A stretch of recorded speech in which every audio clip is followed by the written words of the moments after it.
Today I want to talk about the Dual Ichor Incarnon that we get from this week's circuit rotation. I wanted to talk about two Incarnons this week before the update came out. So I talked about the Miter yesterday. Now I'm going to talk about the Dual Ichor Incarnon.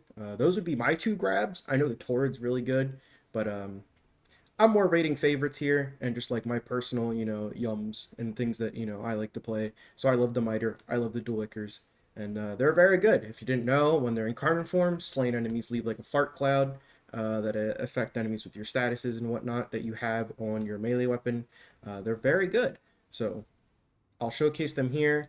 I'll probably melee the enemies like normal, kill them all, and then activate Incarnon form and kill them all again, and just show it off. Boom, boom, boom. So we have our guys over here, and I'll just do a nice little forward melee combo here.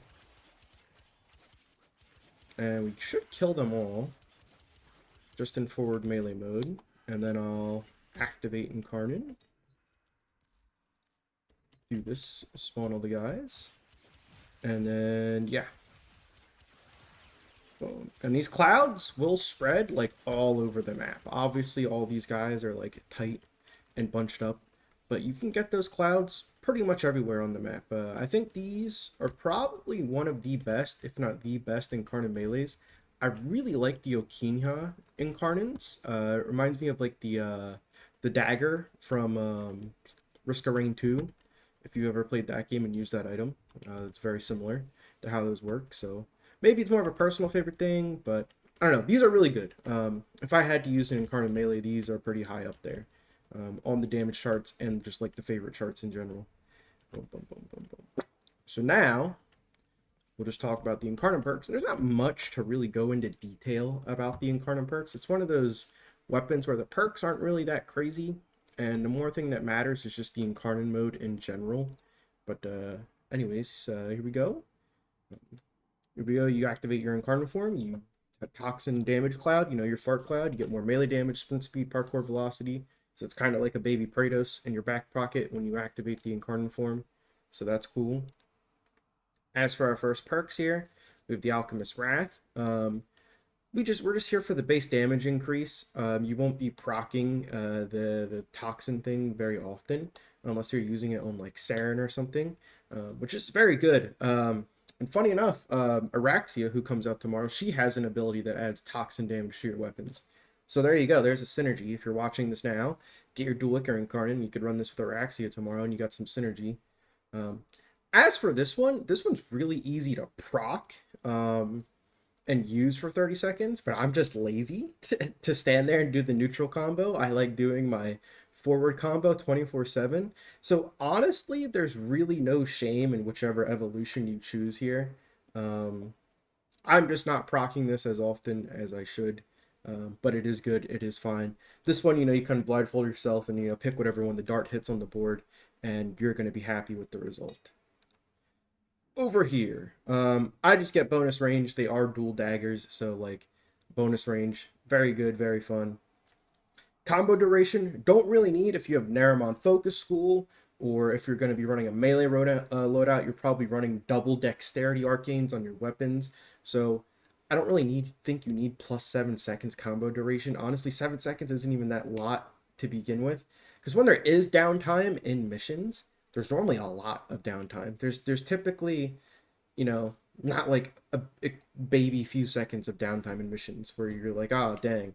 Normally if you're running around a map in the open world or the Entrati Labs or Halvania or anything that has a really big tile set, there's a lot of downtime between enemies and meleeing them again. So like 7 seconds isn't even enough for me personally anyways. If I were to even think about picking this, I would need like 14 maybe, and I would be happy. But 7, it's not really doing it for me. And the other one, this isn't a heavy attack build. Even if you use Tenokai, which I really don't on this thing, I wouldn't even recommend it. So I'm just going with the bonus range here every time. Just the extra range is very nice. Feels good. Feels very nice. As for the last one, kind of like as similar as the other ones, the other two options aren't that great, so we're just going with this one. Bonus base status chance, more electric procs, more viral procs, more slash procs. We feel good, we feel great. On killing enemy toxin, we get health regen. You know, we're not really needing this all that often. You know, maybe if you were playing a Naros or Nidus and you wanted to run this, you know, maybe if you want to do like a cool themed Nidus loadout and have like all infested weapons, you could run this and get crazy health regen on Nidus on top of his base tankiness. That would be cool. Over here, collecting ammo grants 5 melee combo. It's like neat and gimmicky, but it's not really that great, to be honest. I don't really like any of the combo counter ones. The only one that I truly, genuinely like, I like the Cybears. The Cybear gives you combo on cold damage. Um, I really like that one. But everything else, there's not really a combo count in Incarnon Perk that I really like besides the Cybear. So I'm never really picking this. So we're just here for the base status chance. It's very nice. These weapons, love the status. It feels good. Feels great. Those are my Incarnon Perks and my options. Honestly, range is a must pick. Bonus status chance. Throw a dart at the board for number 2. And obviously there's nothing you pick for 1. So straight to the upgrade screen. What do we got? Standard, light attack, influence, hybrid, crit, viral build. You've seen probably a million of these. There's really nothing crazy about. Obviously, I haven't like modded this in so long, so I'm gonna guess I put the 2 V's here, and the D here was already here innately. Since I have 2 forma, that would be my guess. But condition overload, we have tons of statuses. All 3 IPS, viral, electric. We're kind of going crazy, so condition overload's awesome here. Blood rush, stacking crit chance. I love it. All right. Galvanized steel, stacking crit damage, and some nice base crit chance to go with blood rush. Feels good. Elementalist, we're doing tons of electric procs and a decent amount of slash procs. And we get the stacking status chance, so feels wonderful. Viral, because viral's viral. And yeah, 60/60s with the Northwind mod here. That's probably why that's there. Normally I wouldn't use the raw mods, so I'd imagine the D here comes innately, and I just didn't feel like putting a third form on this thing or something, and this is what we end up with. As for Berserker's Fury, this is your flex slot. I always try to, make sure I have a mod slot that anyone can put whatever you want here. If you wanted to put the Prime Smite mods there, that's a lot of extra damage. Healing Return could be funny if you want to go the tank route with the last perk and put some more forma into this, if that's your thing. Obviously, you could put whatever you like here. I'm not going to stop you. Gladiator Might if you want more crit damage and more stacking crit chance. This is kind of whatever. I could see Primed Reach. I could see whatever. I could see this, that, the third. This is your do whatever feels good to you slot. I like the extra attack speed.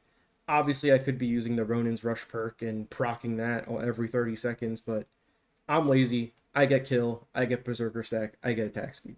That's me. Maybe that's not you. So, once again, this is a flex slot. Everything else, I think, is like your must-use here.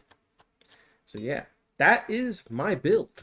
I'm going to go ahead into probably a Lewis Survival on the Moon. That sounds fun. Gonna put on Naramon for the infinite combo chance. Put on my Sentinel here to prime enemies with some cold damage. We get a little extra crit damage. And yeah, I'll be on Mirage just for the tankiness of Eclipse. And I'll see you on the Moon to melee some guys to death. Peace, see ya, bye, see you there. Alrighty, we're here on some Survival. And I'd imagine it should be pretty easy with this weapon. It's a very good melee weapon. Probably, I think it's probably the best, one of the best. I like the Okinha Prime Incarnate a lot, like I said. But I'm trying to be a little objective here and not play favorites. But this one's pretty dang good. Where it really shines is just the AoE, to be honest, and spreading the gas clouds around. I mean, we're at like 4 times combo and absolutely shredding these guys.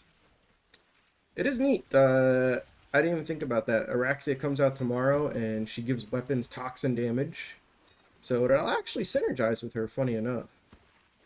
You could use the Dual Ichor on Araxia tomorrow. But I think she comes with her own melee weapon, a whip, I believe. I talked about it yesterday. I should have looked it up. But We will see. I didn't look up anything about Araxia after I didn't remember yesterday. Because I know she comes with like a whip or blade and whip.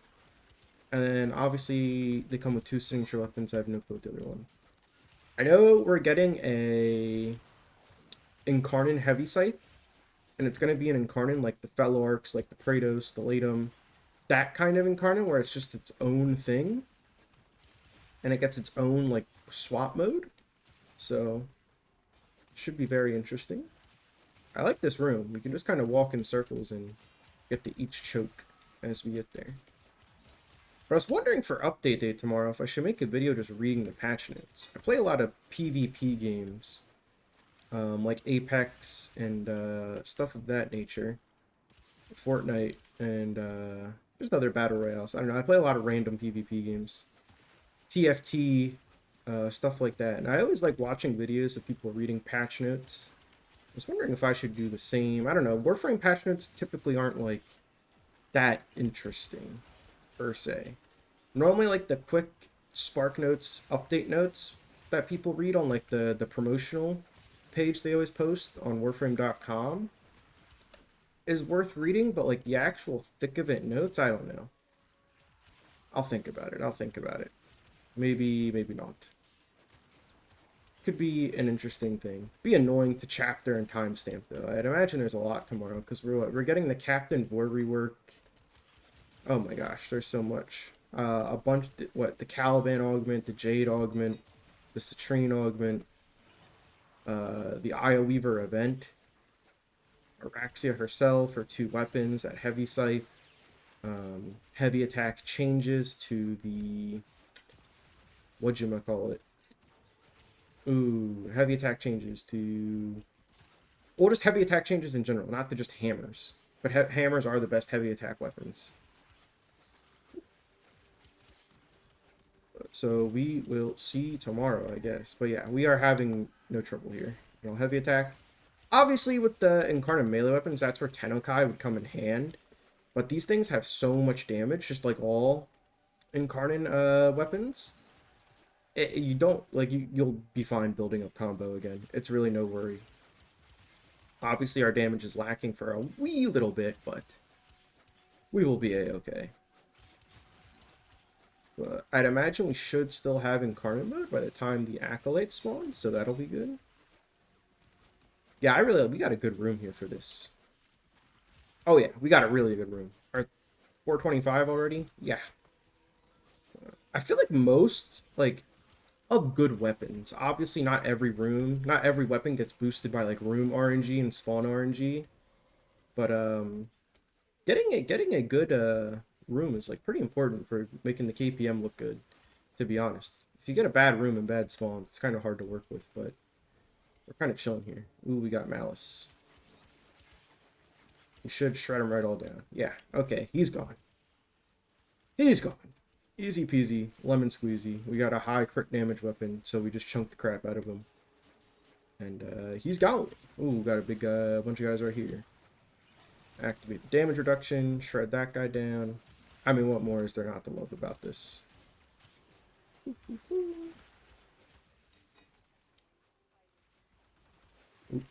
there we go. Ooh, we got some sentients spawning. Okay, we'll kill some sentients and then I can get out of here. We haven't even hit 5 minutes yet. Okay, well, we're about to. Yeah. Okay, we'll murder these Thrax. Come here, Thrax. Ah! Wait. He's gone. Reactivate this. Wait. Come here. Get down from there. Is he stuck? He's stuck in the air. Okay. Gone. And that's that. Are there sentients here? They might have died, to be honest. I'll look for the sentients in this room if they even are here, and then... Hello, Mr. Sentients. Hello. It did the blue flash. They might have died, honestly. They might have died to the influence in Cloud Procs, I'd imagine. While I was fighting the Thrax and Malice. Yeah, I think that's the case. The sentients are just dead. I don't know. They're normally a fun enemy to test weapons on, with their resistances and whatnot. But I guess that's it then. Ooh, let me get up here, the cool middle of the puzzle. Ooh, I'll activate that. Ooh, didn't even hit him. Ooh. That's it for me. I'll see you tomorrow for the update. I have no clue if I'm gonna like spam a million videos or just upload like one or two or just do one. Who knows? Tomorrow's update day. Have fun. Get yourself a Dual Ichor Incarnon and the Miter Incarnon before the update to have fun. See you there.